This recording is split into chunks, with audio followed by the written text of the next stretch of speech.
भाजपा प्रदेश अध्यक्ष सीपी जोशी ने पदाधिकारियों की बैठक ली है।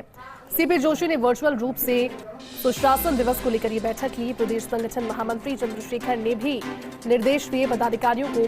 प्रदेश पदाधिकारी मोर्चे के अध्यक्ष सभी भाजपा जिला अध्यक्ष प्रभारी विकसित भारत योजना के जिला संयोजक सह संयोजक वर्चुअली इसके साथ जुड़े।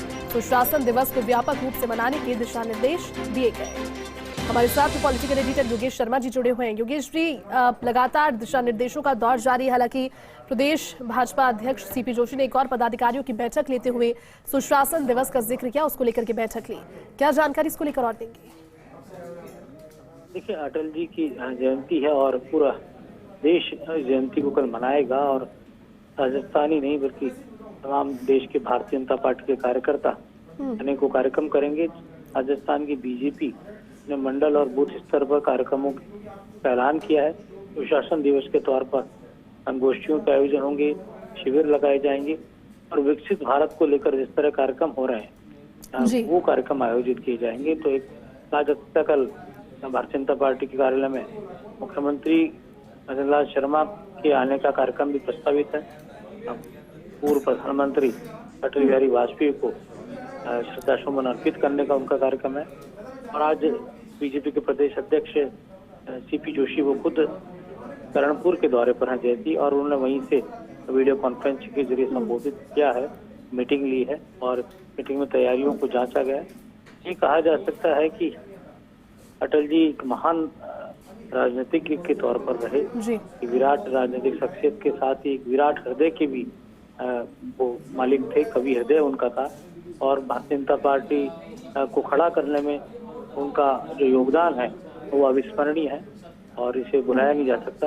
प्रधानमंत्री के पद पर वो रहे और कहा जा सकता है कि बीजेपी की सरकार के प्रधानमंत्री के पद पर रहने वाले वो पहले व्यक्ति थे और उसके बाद अब नरेंद्र मोदी प्रधानमंत्री हैं। तो ये कहा जा सकता है कि एक जो भारतीय जनता पार्टी या कमल खिलाने की जो उनकी रणनीति थी उसने आज बीजेपी को सबसे बड़े राजनीतिक दल के तौर पर स्थापित कर दिया है।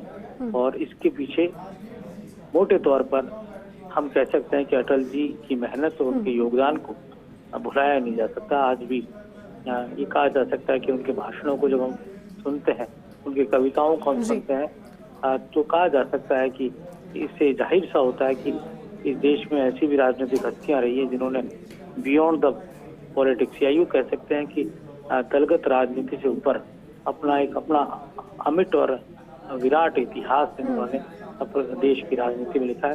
राजस्थान से अटल जी के बहुत गहरे ताल्लुकात रहे। भैरव सिंह शेखावत से उनकी बहुत ही दोस्ती थी, इसे सारा राजनीतिक जगत जानता है। तो ऐसे में राजस्थान उनका लगातार प्रधानमंत्री बनने से पहले जब वो भारतीय जनता पार्टी या जनसंघ के नेता थे, विपक्ष के नेता थे, उस जमाने में राजस्थान में आए, बीजेपी की जड़ों को जमाने का उन्होंने काम किया। और प्रखर वक्ता और स्पीकर के तौर पर तो हम सब उनको जानते ही हैं। उनके भाषणों का जो सम्मोहन था, उस सम्मोहन के कारण कई युवा भी राजनीति में उनसे प्रेरित होकर राजनीति में आए। तो अटल बिहारी वाजपेयी उनको कल सब याद करेंगे, खासतौर से बीजेपी कई कार्यक्रम करेगी। जी ठीक है योगेश जी, आपका बहुत बहुत शुक्रिया।